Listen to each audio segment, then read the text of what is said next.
उस देश के नागरिक हूँ जिसके होठों में गंगा और हाथों में तिरंगा है।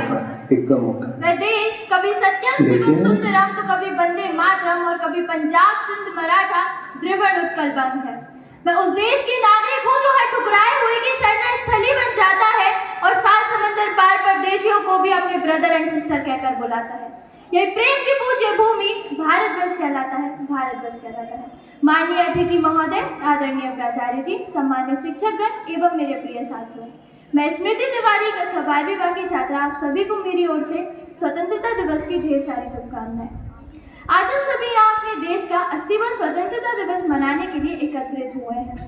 स्वतंत्रता, यह स्वतंत्रता हमें एक दिन में नहीं मिली, इसे पाने के लिए एक लंबी लड़ाई लड़ी गई है, जिसके लिए हमने बहुत से अपनों को खोया है।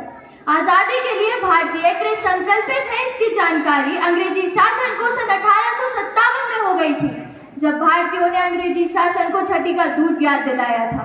महात्मा गांधी, भगत सिंह, चंद्रशेखर आजाद, नेताजी सुभाष चंद्र बोस, वल्लभ भाई पटेल आदि ने मंगल पांडे द्वारा लगाई गई चिंगारी को ज्वाला का रूप दिया। लेकिन कुछ अपनों की बेवफाई और कुछ भाग्य की रुसवाई ने हाथ आई सफलता को हमसे दूर कर दिया। सन 1857 के विद्रोह ने अंग्रेजों के कान खड़े कर दिए थे। ब्रिटिश शासन ने अपनी सुरक्षा को और पुख्ता करना शुरू कर दिया, लेकिन हम भी कहाँ मानने वाले थे। बदलती परिस्थितियों में हमने भी अपनी रणनीति में बदलाव किया, उन कमियों में सुधार करना शुरू किया जिनके कारण सन 1857 में असफलता हाथ लगी थी। सबसे पहले आवश्यक था राष्ट्रीय स्तर पर संगठित होना। इसके लिए भारतीय राष्ट्रीय कांग्रेस और उनके स्वनामधन्य नेताओं ने युद्ध स्तर पर कार्य किया। अब आवश्यकता थी एक ऐसे राष्ट्रीय आंदोलन की जो अंग्रेजी शासन को उखाड़ सके और भारत से बोरिया विस्टा समेटने के लिए उन्हें बाध्य कर सके। स्वदेशी आंदोलन, चंपारण सत्याग्रह, खेड़ा, खिलाफत, असहयोग जैसे आंदोलन द्वारा आजादी की नींव रखी जा रही थी। अंग्रेजी शासन दिन प्रतिदिन कमजोर हो रहा था। राष्ट्रीय और अंतर्राष्ट्रीय संगठनों द्वारा अंग्रेजी शासन पर निरंतर दबाव डाला जा रहा था कि वह भारत को स्वतंत्र करे,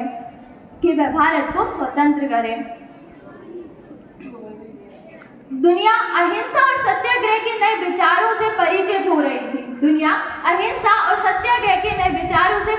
हो रही थी।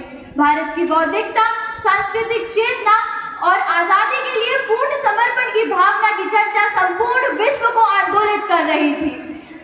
15 अगस्त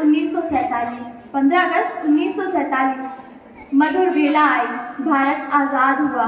संपूर्ण भारत आनंद मगन और उल्लासित था। समकालीन परिस्थितियों ने मन को कुछ कमजोर किया।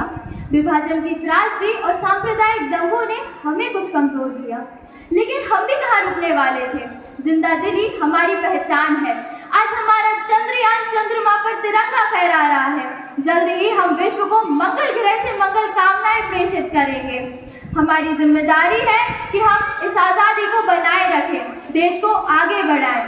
हमें एकजुट होकर भ्रष्टाचार, गरीबी और असमानता से लड़ना होगा। हमें अपने देश को शिक्षा, विज्ञान और तकनीकी के मामले में अग्रणी बनाना होगा। आज इस स्वतंत्रता दिवस के मंगल अवसर पर हम इस अवधारणा को संकल्पित करने के लिए तैयार हैं। अंत में मैं कुछ शब्दों के साथ अपनी वाणी को विराम देना चाहूंगी। बाधाएं आती हैं आए,